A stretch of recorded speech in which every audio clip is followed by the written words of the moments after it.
ও ছেলেরা, নওজোয়ান যুবকেরা, আমি আপনাকে এই যে কথাটা শোনাচ্ছি বুখারী শরীফের রিওয়ায়াত থেকে বলছি। কোরআন শরীফের পরে যে কিতাবের মর্যাদা, ওই কিতাব থেকে আমি আপনার মাঝে বলছি।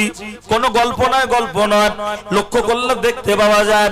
ও নওজোয়ান যুবকেরা, ও আমার মুরব্বিয়ান বাপ, ওই মেয়েটি যখন পেটে বাচ্চা এসে গেছে, গ্রামের একদল মানুষ বলছে হায় হায় হায় হায়, ওর এখনো বিয়ে হয়নি, আই বুড়ো, আনম্যারিড, অবিবাহিত, কিন্তু তার পেটে কিভাবে বাচ্চা চলে আসলো। দেখ দেখ দেখ দেখ দেখ, জিজ্ঞাসা করতে লেগেছে। ওই বাচ্চাটার বাপ কেবল যখন মেয়েটাকে খুব জোর করে জিজ্ঞাসা করা হচ্ছে, আমার দিকে খেয়াল করুন, অন্য মনস্ক হবেন না, খুব ভাইটাল কথা বলছি। মেয়েটা কোন রকম বলতে চাইছে না, খুব জোর করে যখন ধরা হলো, তখন ওই মহিলাটি বলতে লাগলো, এই পেটের ভিতরে যে বাচ্চা, এই বাচ্চার বাপ অন্য কেউ নয়, পাহাড়ের চূড়ার উপরে যে আল্লাহর ওলি রয়েছে, এই পেটের বাচ্চার বাপ হলো সে। লোক বলছে হায় হায়, একদল লোক বলছে হায় হায়। মৌলী সাহেবের মাথায় টুপি, প্রেম করে চুপি চুপি, মৌলী সাহেবের মুখে দাড়ি, হারাম কাজ করে তাড়াতাড়ি। আমরা এতদিন যাকে হুজুর বলে মনে করতাম, ও তো দেখছি খেজুর, মনে করতাম শর্মা, এখন তো দেখছি খরমা, মনে করতাম আতর, এখন তো দেখছি পাথর, মনে করতাম আপনার হুজুর, এখন তো দেখছি পুরো খরমা খেজুর। চল 12টা বাজিয়ে দেব। মুহূর্তের মধ্যে হুজুরের ঘরবাড়ি ভাঙচুর করা হচ্ছে, হুজুর যে হুজরাতে থাকে, হুজরা ভাঙচুর করা হচ্ছে। হুজুর বললেন, বাবারা, আমি কি অপরাধ করেছি? আমার সাথে এমন আচরণ করছো কেন? হুজুরকে যখন মারতে যাচ্ছে, হুজুর একটু সরে গেল। কিন্তু প্রত্যেকটা গ্রামে দুই ধরনের মানুষের বাস, একদল উত্তেজিত জনতা, আর একদল হলো শান্তপ্রিয় মানুষ। থাকে কি থাকে না? এরকম দুটো গ্রুপ থাকে। উত্তেজিত জনতা যখন ঘরবাড়ি ভাঙছে, গ্রামের শান্তিপ্রিয় মানুষ যারা, তারা গিয়ে বলতে লাগলো, ও ছেলেরা, তোরা যে হুজুরের ঘর ভাঙছিস, তোরা কি প্রমাণ দিতে পারবি? ওরা বলল, যার পেটে বাচ্চা সে আমাদের সাথে, প্রমাণ তো আমাদের হাতে, এর থেকে আর বড় প্রমাণ কি হতে পারে? তখন বলল, আমরা একটু হুজুরকে জিজ্ঞাসা করি। গ্রামের শান্তিপ্রিয় মানুষ যারা, ওরা গিয়ে বলল, হুজুর বেয়াদবি মাফ করবেন, আপনার কাছে একটু জানতে চাই, অমুকের ছেলে অমুক, অমুকের মেয়ে অমুক, তার সাথে কি আপনি জিনা করেছেন? হুজুর বললেন, কসম বিল্লাহ, আমি আল্লাহর কসম করে বলছি, আমি জিনা করি নাই। উত্তেজিত জনতার কাছে গ্রামের শান্তিপ্রিয় জনতা এসে বলল, তোরা যে হুজুরের নামে দোষ দিচ্ছি, এটা মিথ্যা, হুজুর এই কাজ করেনি। বলতে, হুজুরকে প্রমাণ দিতে বলো। হুজুর বললেন, বাবারা, আমাকে একটু টাইম দাও। নামাজের মুসাল্লা বিছিয়ে দিলেন, 2 রাকাত নামাজ পড়তে লেগে গেলেন। 2 রাকাত নামাজ পড়ছেন। আল্লাহর ফোন নাম্বার কত? খানিকটা ঠিক হয়েছে, পুরোপুরি নয়। বুলাদির ফোন নাম্বার অনেক যুবকের মুখস্থ, কারণ ফোন লাগায় মাঝে মাঝে 1097, মুরুকবেড়িয়া থেকে গীতাঞ্জলি। ও বুলাদি, মনের কথা খুলে বলি, আই মোর ছলো না, ইউ মোর ভুলো না, হ্যাপি হবো দুজনা, এটাই মোর কামনা। ও নাম্বারে কল করলে হবে না। আল্লাহর ফোন নাম্বার হলো 244434। এই নাম্বারে ফোন করলে খুলে যাবে আমার আল্লাহর জান্নাতের দর। বলবেন, হুজুর তা তো বুঝতে পারলাম না, ওটা কি করে হয়? ফজরের ফরজ নামাজ করা কাজ, জোহরের, আসরের, মাগরিবের, এশার, তাই মিলিয়ে নেন 244434। এই নম্বরে ফোন করলে খুলে যাবে আমার আল্লাহর জান্নাতের দর। ইমানদার বান্দা, আল বুখারী শরীফের রিওয়ায়াতের মধ্যে এসেছে, এতটুকু মনে রাখবেন, ও দোয়া চাইছে। আর আমরা কেউ বিপদে পড়লে, আমরা তো আমাদের নিকট আত্মীয়র কাছে ফোন করি কি করি না, যে আমি এই বিপদে পড়েছি। আর প্রকৃত ইমানদার বান্দা, তারা সরাসরি আগে আল্লাহর কাছে জানায়। এমনকি কিতাবের মধ্যে এসেছে, বলা হয়েছে, যদিও তোমার একটি জুতো ছিঁড়ে যায়, যদিও তোমার একটি জুতোর ফিতা ছিঁড়ে যায়, সেটাও তুমি আল্লাহর কাছে চাও।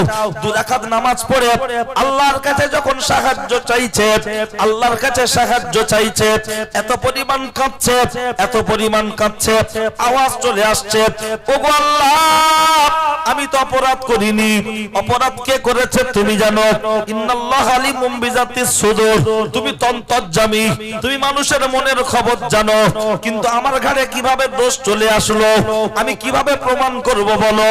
এত পরিমাণ কাঁদে আওয়াজ চলে আসলো। ওগো আল্লাহর বান্দা, আর তোমাকে কাঁদতে হবে না, আর তোমাকে কাঁদতে হবে না। চোখের পানিটা মুছে নাও। পেটের ভিতরে বাচ্চা ডেলিভারি না হওয়া পর্যন্ত কোনো প্রমাণ হবে না। ওদেরকে বলে দাও বাচ্চা ডেলিভারি হলে তারপরে প্রমাণ হবে।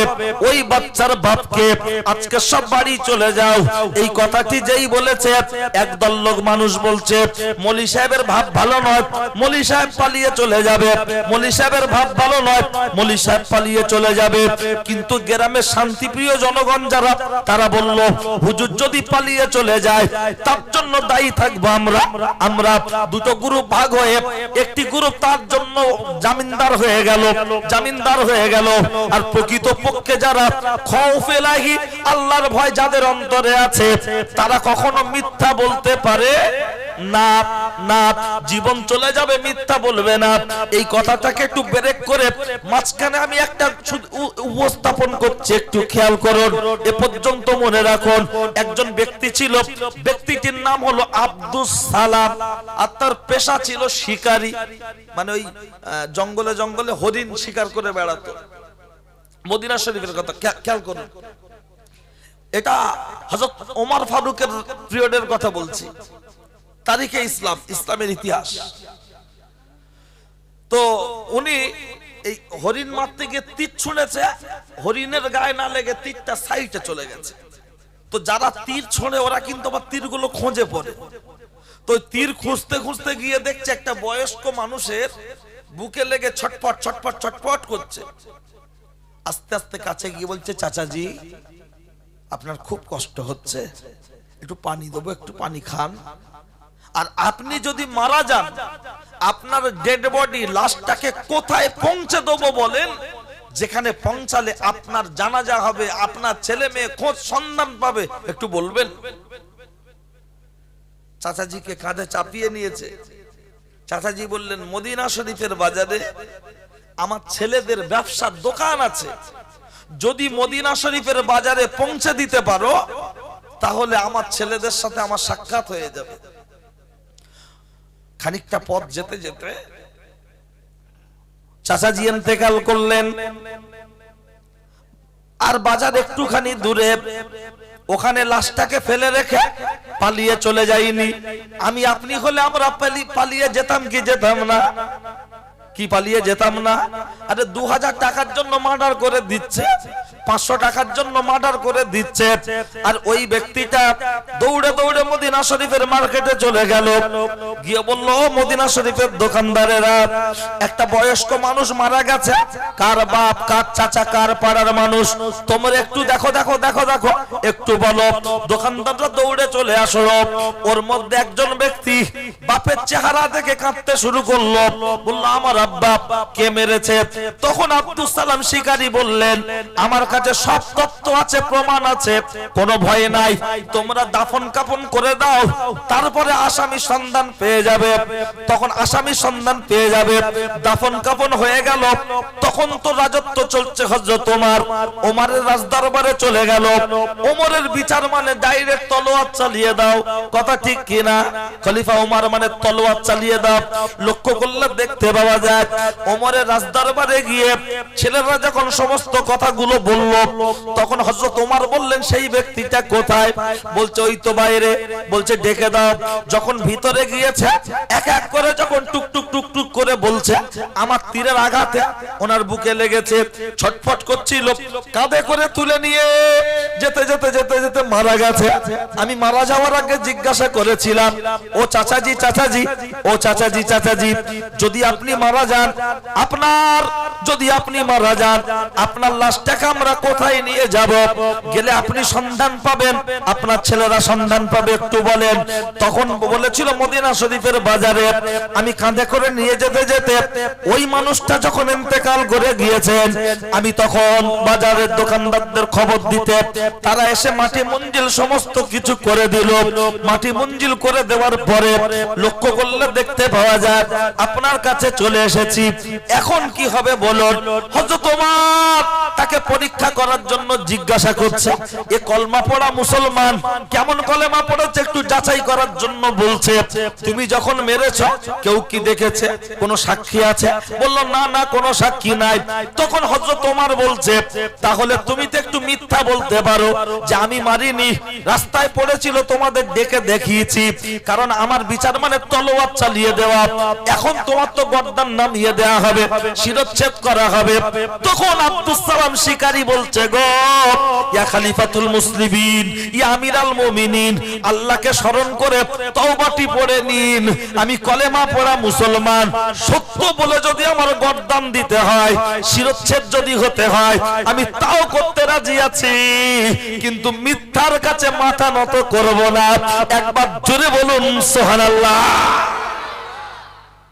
আর আমরা 500 টাকা ভুল করে আমার ফোনে কেউ মেরে দিয়েছে, বলছে দাদা টাকা গিয়েছে, বলছে আমি পড়তে পারি না, মানে ভুল করে ঢুকে গেছে, রাস্তায় কুড়িয়ে পেয়েছে টাকা, মোবাইল সিম খুলে বিক্রি হয়ে যাচ্ছে মোবাইল। আমরা উম্মতে মুহাম্মাদি গাড়ি চালাচ্ছি হিরো হোন্ডা, নিজেকে মনে করছি বিরাট বড় গুন্ডা, সামনে নিচ্ছে ঝান্ডা, পিছনে আছে ডান্ডা, দাবি করছে আল্লাহর বান্দা। বুঝি না, খেয়াল করুন। এ উপস্থিত জনমন্ডলী, কথা বলতে গিয়ে অনেক কথা বেড়েছে। নবীর আম্মা, আবার আপনার নবীর আম্মা আমিনা, আমিনা ছোট্টবেলার একটা কথা আছে, যদি পরে সময় সুযোগ হয় মন বেরেনে আসলে পুশ করব, কারণ দুটো কথা ওখানে রয়ে গেছে, একটা বলতে বলতে রেখে এসছে। এটা কি আপনাদের ঘুম লাগছে নাকি? ঠিক আছেন তো? তাহলে আর একবার নারায়ে তাকবীর, একটু ঝেড়ে দেন, ঝেড়ে নারায়ে তাকবীর। হ্যাঁ, সবচাইতে এই জোরে বলছে। 2 প্যাকেট খেয়েছি নাকি? হ্যাঁ না, ছেলে মানুষ থাক না, বসে আছে, উঠে পড়েছে। একবার যখন উঠে পড়েছে সিটও রিজার্ভেশন হয়ে গেছে, ঠিক আছে, অনেক টেনশন নেই। অনেক বাচ্চারও ইচ্ছা হয়, তবে উঠে পড়েছে, ঠিক আছে। আমাদের ছেলেগুলোকে একটু আলেম মাওলানা হাফেজ করার দরকার আছে না নাই? হাওড়া জেলা, হুগলি জেলা আলেম হাফেজ নেই, যা আছে 24 পরগনার মেদিনীপুর, কথা ঠিক কি না? আর আমাদের ছেলেগুলো বিমাল ঠিকঠাক আছে, হুজুর কি করছো, আমার বাপ মরে গেছে, জান্নাতে পড়াও। যা মসজিদ আছে সার্ভে করুন, ইমামতি করছে কোথাকার, হয় 24 পরগনা, তাহলে মেদিনীপুর। আর আমাদের ছেলেরা কেউ ঝালাইওয়ালা, কেউ গালাইওয়ালা, কেউ কলাইওয়ালা, আর কেউ হাটে, আর কেউ কি জরির কা কুছ কুছ হতা হ্যাঁ, ঠিক আছে। আর বাকি সব ঘুরছে। আরে হাফেজ মাওলানা করতে হবে না, মাস্টার ডাক্তার করুন, ইসলাম বাধা দেয়নি। কিন্তু মোমবাতি যতই মোটা হোক, তার ভিতরে যদি সুতুলি না থাকে, হ্যাঁ মোমবাতি জ্বলবে? মাস্টার ডাক্তার যাই হোক, বড় ব্যবসায়ী হোক, তার ভিতরে কোরআনের জ্ঞানটা দেওয়ার দরকার আছে না নাই? এমনও ছেলে আছে এর ভিতরে, উপরে নিচে বাড়িতে ঘরে শুয়ে আছে, এমনও ছেলে আছে গোসলের ফরজ ঠিক মতো জানে না। গ্রামটা সার্ভে করুন, যদি 50-100টা বাড়ি থাকে, তার মধ্যে 60টা বাড়িতে ইসলামিক পরিবেশ নেই। বেপড়ানি, কুলখানি, মোচরমানি, সবরেসানি, এতেই কোন রকম মুসলমান, কথা ঠিক না ভুল? জুম্মার দিন মসজিদ ভর্তি, আর ফজরের সময় গিয়ে দেখবেন 4.5 জন, মানে কোন রকম। তা আবার যাচ্ছে কারা?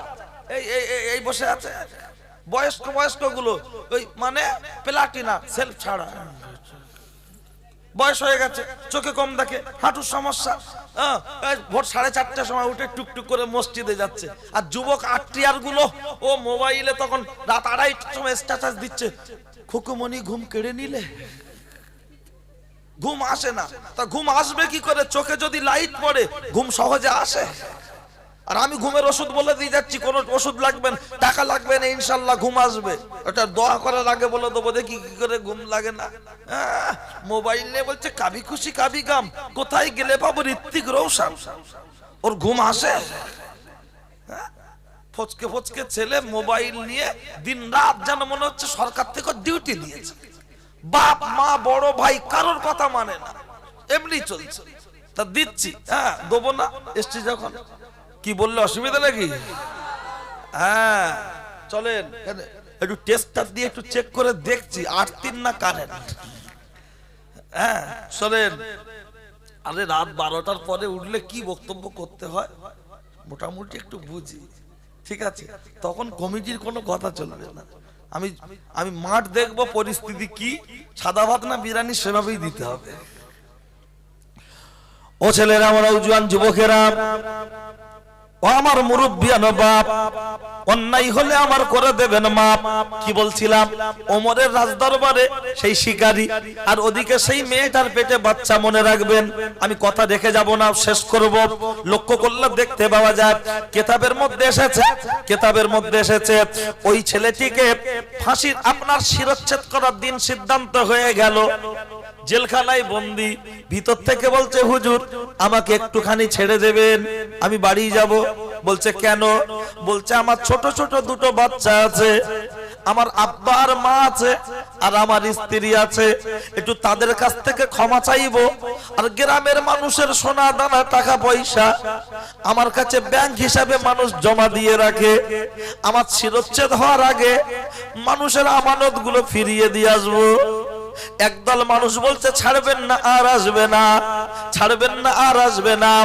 ওর ভিতর থেকে একজন ব্যক্তি, তার নাম হলো আবু জার, উঠে দাঁড়িয়ে বলছে ইয়া খলিফাতুল মুসলিমিন, ইয়া আমিরাল মুমিনিন, আল্লাহর সত্যবাদী ইমানদার বান্দাকে ছেড়ে দেন।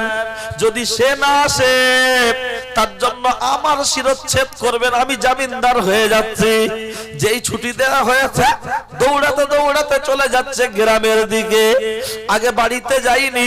আমি এই বক্তব্যটা যখনই করি আমি মাঝে মধ্যে আমি ব্যালেন্স রাখতে পারি না, আমার অটোমেটিক কান্না চলে আসে।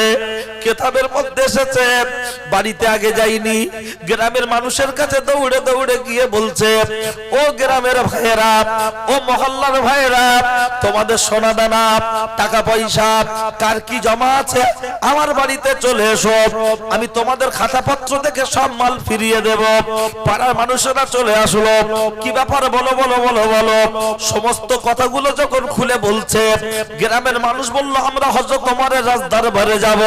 বলল না না না, তোমরা গেলে হবে না, আমার তীরের আঘাতে তারা শহীদ হয়েছে, হত্যা হয়েছে, আর তোমরা গিয়ে আমার জন্য সুপারিশ করবে, এটা হবে না। বাড়িতে চলে আসলো, সবার মালপত্রগুলো যখন বুঝিয়ে ফিরিয়ে দিল, একদিকে দুটো ছোট বাচ্চা আব্বার পায়ে জড়িয়ে ধরে কাঁদছে, বলছে আব্বা আমরা সারা জীবনের মতো তোমাকে হারিয়ে ফেলবো, আর তো আমরা তোমাকে ফেরত পাবো না। এদিকে স্ত্রী কাঁদছে, ওদিকে আব্বার মা দুজনকে জড়িয়ে ধরেছে, একদিকে আব্বা আর একদিকে মা।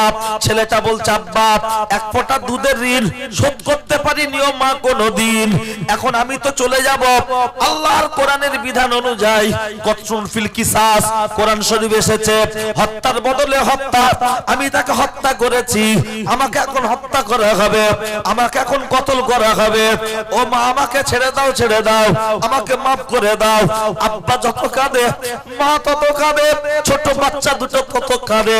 এই কাঁদতে কাঁদতে ওদিকে দেরি হয়ে যাচ্ছে, শিরচ্ছেদ করা টাইম কাছাকাছি চলে আসছে, আর দেরি করা যাচ্ছে না।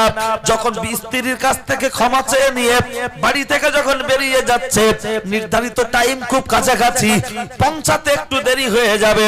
তখন কিতাবের মধ্যে এসেছে আপনার ঘোড়ার মতো দৌড়াতে দৌড়াতে ওদিকে সেই যে ব্যক্তিটা জামিনদার হয়েছিল 80 বছর বয়স আবু জার, তাকে শুইয়ে দেয়া হয়েছে, শিরচ্ছেদ করা হবে। আর যেতে দেরি হচ্ছে দেখে রে এই শিকারী বান্দা দূর থেকে চিৎকার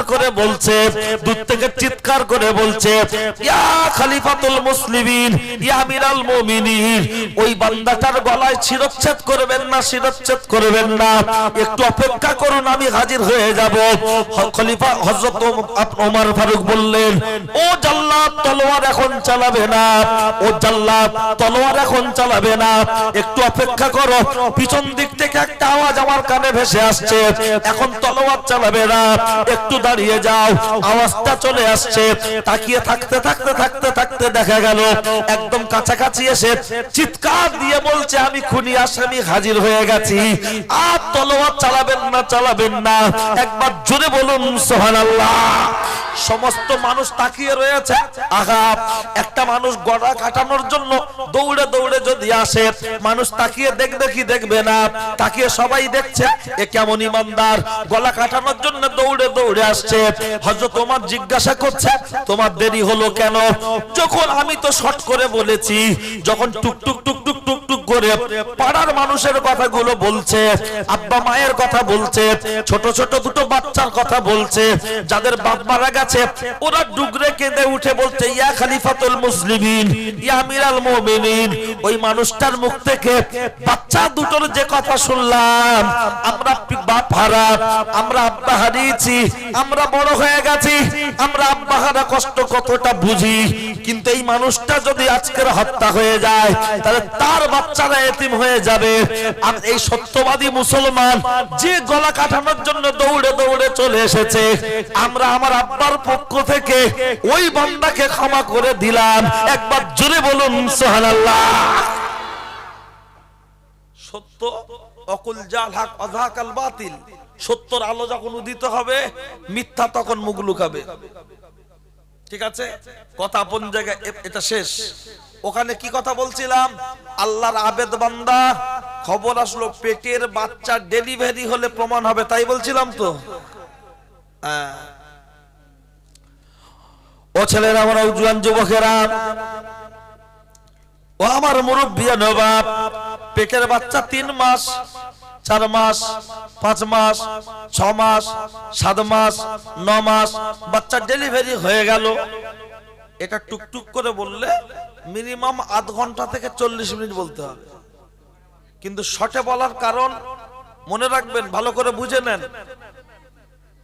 দিল্লির এক বিহারি বেড়াতে আসছে বাগনানে। বাগনানে যার বাড়িতে আসছে সে আছে দিল্লিতে, ও ছোট ভাই বাড়িতে আছে। তা বড় ভাই ছোট ভাইকে ফোন করে বলছে, হ্যালো, আমার বন্ধু যাচ্ছে, ওকে স্টেশন থেকে নিয়ে যাবি, বাড়িতে 1 সপ্তাহ থাকবে, একটু ঘোরাবি, বেড়াবি, খাওয়াবি, এত ভাবি কাছ থেকে টাকা পয়সা বাজার টাজার করবি, আমার এখানকার মহাজন মানে সেট যাচ্ছে। তা বড় ভাইয়ের বন্ধু বলল ঠিক আছে। এখন যে আসছে, ওর কারখানা বাঙালিরা কাজ করে, বাংলা বোঝে, বলতে পারে না। আর যার বাড়িতে আসছে সে তো দিল্লিতে, ওর ছোট ভাই, ওই হিন্দি বোঝে, বলতে পারে না। এখন গাড়িতে হাই রোডে নেমেছে, নেমে আবার বাড়িতে আসছে। যেই ঢুকেছে মসজিদ তলায়, এসেই একটা কলা গাছ দেখে বিহারি বলছে, দোস্ত এ কিয়া হ্যায়? তো বাঙালি মনে মনে করছে, কলা আবার হিন্দিতে কি বলবো? তা মাথা চুলকে চুলকে বলছে, এ কেলা হ্যায়। বিহারি মুখের দিকে তাকিয়ে বলছে, কেলা? কেলা মানে মারবে নাকি? আর একটু আগিয়ে গিয়ে দেখছে একটা নারকেল গাছ। বলছে, দোস্ত এ কি আখায়? এ তখন চিন্তা করছে, আল্লাহ, কলাটা কোন রকম পার করলাম, আবার নারকেল ধরেছে। তা তখন বলছে, এ নারকেল হ্যাঁ। বিহারি বলছে, একটা দো। এখন দাদার বন্ধু, খুশি রাখতে হবে। ও পাশ থেকে একটা বাঁশ নিয়ে লাড়িয়ে লাড়িয়ে লাড়িয়ে লাড়িয়ে একটা শুকনো ঝুনো নারকেল যেই পড়েছে, বিহারি লাভ দিয়ে তুলে কামড়াচ্ছে আর বলছে, আবে কিয়া চিজ খায়, না রস হয় না শ্বাস হয়। বাঙালি মনে মনে করছে, ওকে আর কি বলবো। তা খানিকক্ষণ থেকে চুপচাপ বলছে, আরে ভাই, पहले नारकोल को छड़ाइए, उसको फटाइए, तारपरे तुम गिलिए। बिहारी এই বাচ্চা আস্তে শুনেন, আমি কোন গল্প হাসানোর নিয়তে বলি না, এতে শিক্ষণীয় বিষয়টা কি আসছে একটু দেখেন। বাঙালি বলছে, সব মিলিয়ে বলতে চাইলো, তুমি ঘরে বসো, আমার ভাইপো ভাত দিচ্ছে, তুমি খাও, আমাকে একটু গোসল করে আসতে দাও। এখন বাঙালির ছেলে যে বিদেশে আছে, ওর ছেলে 11 বছর বয়স, লালটু ভাত দিচ্ছে, বেগুন আলু মাছ, গোশ কষা, মানে চিকেন। বিহারি খেতে খেতে বলছে, যে বাচ্চাটাকে ডেকে বলছে, বাচ্চু আর কুছ হ্যায়? বাচ্চাটা দৌড়ে গিয়ে বলছে, ও মা, এ বিহারি কাকু না, বলছে কচু খাবো, কচু। ওর মা বলছে আমাদের ফ্রিজে কালকেকার বাসি তরকারি আছে, তুই বলেছিস না কি বে? বলছে মা আমি বলি। তা ফ্রিজে তরকারি এক পেয়ালা যা কালকেকার ছিল গরম করে দিয়েছে, আবার দুবার খেয়ে বলছে আর কুছ হ্যায়। বাচ্চাটা গিয়ে বলছে ও মা, ও মনে হয় গোশ বেগুন কিছু খায় না, কচুই চাইছে আবার। ওর মা বলছে বাগান থেকে এক ঝাড় তুলে দে, খায় খাক পকেটে লাইলি। বাঙালি গোসল করে আসলো, নারকলটাকে ছাড়ালো, কে? সেই যে ছোট ভাই গোসল করতে গেল, নারকলটাকে ছাড়ালো, একটা ফ্রিজে প্লেটে তুলে দিল। বিহারি খাচ্ছে আর বলছে বহুত আচ্ছি চিজ হ্যায়, রসও খায় শাঁসও খায়। তার মানে কি বোঝাতে চাইলাম? আমাদেরকে যে দাওয়াত করে ডেকে এনেছে, আমরা যদি শুধু মাইকে হাত দিয়ে কানে হাত দিয়ে বলি বাবারা বাবারা বাবারা, কি বলবো নবীর দুঃখের কথা? কি দুঃখ আছে বল। লোক বলছে ফাটিয়ে দিল, হুজুর দুটো নাত পড়ো। আর একজন বলছে কি বললো বলতো বোঝা গেল না, কি বললো বলতো বোঝা গেল না। এই যে কন্ডিশন পজিশন অনুযায়ী, তাহলে বক্তা যদি মানুষকে খুললাম খোলাসা করে বোঝানোর চেষ্টা না করে, শুধু যদি বাবারা বাবারা বাবারা করে চলে যায়, ওই বক্তব্য থেকে খুব একটা ফায়দা বা লাভ হতে পারে না। ওই শুধু কচুই দেবে বুঝতে না পারার জন্য। আর যদি বুঝতে পারে তাহলে কচু দেবে না, বরঞ্চ নারকেলটা ছাড়িয়ে দেবে। কথা ঠিক কি না? তা বক্তব্য যদি বুঝে না উঠতে পারেন, বেকার রাত জাগবেন না। এখানে নয়, সব জায়গায়, শুধু এখানে বলে নয়। কি বলেছে মাথায় ঢুকেছে? এমনও বহু বাড়ি আছে পেশা পায়খানা থেকে পাক হতে পারে না, 10 বছর জলসা শুনছে, 20 বছর নামাজ পড়ছে। বলবেন কি বলছেন? হ্যাঁ আমি দায়িত্ব নিয়ে বলছি, এমন বহু বাড়ি আছে পেশা পায়খানা থেকে পাক হতে পারে না। বলবেন তাই? হ্যাঁ দেখবেন, ভালো করে শোনেন, সবার বাড়ির জন্য কাজে লাগবে এটা। অধিকাংশ বাড়িতে, আমরা তো গরিব এলাকার মানুষ, সবার বাড়িতে কি আর পাইপ লাইন আছে? নেই। বাথরুম টয়লেটের ভিতরে, ভাই রাস্তার উপরে যারা কথা বলছেন একটু আস্তে, আমি আপনাদের কথা বলতে মানা করব না, আপনারা বলুন, কারণ আপনাদের রাস্তা, আপনারা চাঁদা দিয়েছেন, ট্যাক্স দেন সরকারকে, আর আমি মানা করলে আপনারা শুনবেন? তা অন্তত একটু আস্তে। তো আমি একটা শরীয়তের একটা মসলা বলছি, খেয়াল করেন। এই বাথরুমের ভিতরে যে বালতি বসানো থাকে, ওর ভিতরে যে একটা লোটা বা বদনা ব্যবহার করা হয়, এই লোটা বা বদনা বা এরকম একটা কৌটো টাইপের রাখে, মগ মতো। অধিকাংশ বাড়িতে দেখবেন ওই মগটা কেউ বালতির গায়ে ঝুলিয়ে রাখে, কেউ ভিতরে রাখে, আর কেউ নিচে রাখে। কথা ঠিক না ভুল? এখন আমি বাথরুমে গিয়ে দেখছি, আমি তো প্রায় দিন নতুন নতুন বাড়িতে তো বাথরুমে পেশাবে যাচ্ছি, দেখছি মগটা নিচে আছে। এখন পেশাব করলে বাথরুমের মেঝেতে পেশাব ছিটে ঠিকরে যায় না, যায় না। মগ বা লোটা যেটা থাকে তার গায়ে ছিটে ঠিকরে লাগতে পারে না, পারে না। আর ওইটাকে যদি বালতির পানিতে ডোবাই, ওই মগ বা লোটা, বালতির পানিটা পাক থাকবে না নাপাক হবে? ওই নাপাক দিয়ে যদি পাক হওয়ার চেষ্টা করি, সেটা কি কখনো সম্ভব? কারেন্টের বোর্ডে হাত দিয়েছেন, একটুখানি যদি হাত চিরচির করে, মিস্ত্রিকে ফোন করেছে, কি বে আমার আমার আমার কারেন্টের বোর্ডটা বডি হয়ে গেছে, তাড়াতাড়ি আয়। কেন? হাত দিলে শর্ট মারছে।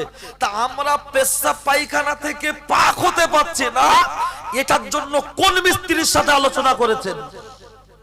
কাকে জানিয়েছেন আজ পর্যন্ত? জানানোর প্রয়োজন নেই।